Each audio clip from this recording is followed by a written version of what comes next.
a new moon is in the sky, a 23-inch metal sphere placed in orbit by a Russian rocket.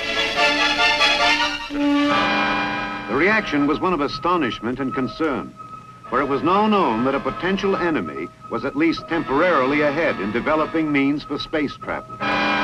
President Eisenhower reassures the nation that Russia's success with the first satellite does not indicate a serious lag in American rocket research.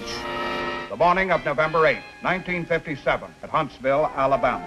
A sudden meeting has been called by General John B. Medeiros, Commanding General of the Army Ballistic Missile Agency.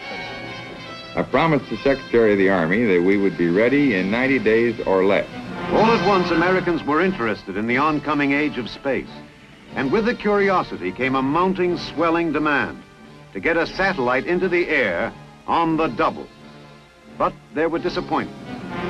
Another setback for the United States, a loss of thrust and fall back to Earth in split second.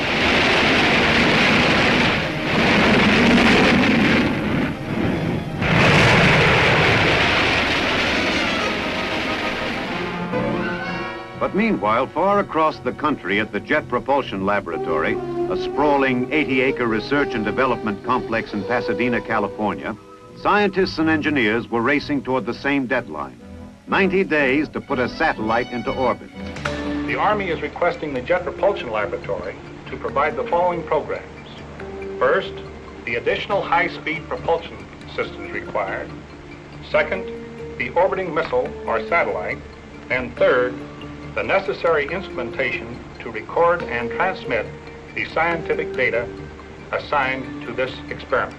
This assembly, which is the actual payload for the satellite, contains both transmitters, necessary circuits for the impact microphone, which will detect the collisions with meteorite particles, and a Geiger counter to measure cosmic ray intensity.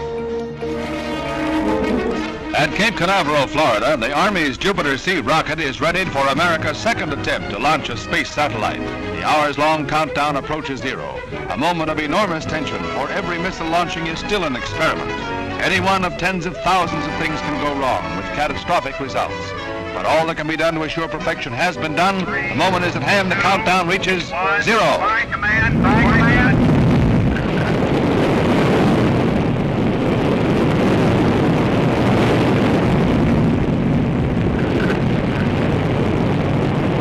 Some 3 minutes later, Explorer is in orbit, broadcasting to the world its coded scientific data. This close-up of the United States edition of Sputnik was made at a press conference with leaders of the scientific teams: Dr. Werner von Braun, Dr. James Van Allen, and Dr. William Pickering. A three-way collaboration between private industry, academic science, and the military. Cosmic ray intensity, meteor impact, solar radiation. These are the dry facts that will help carry man ever farther into the age of space.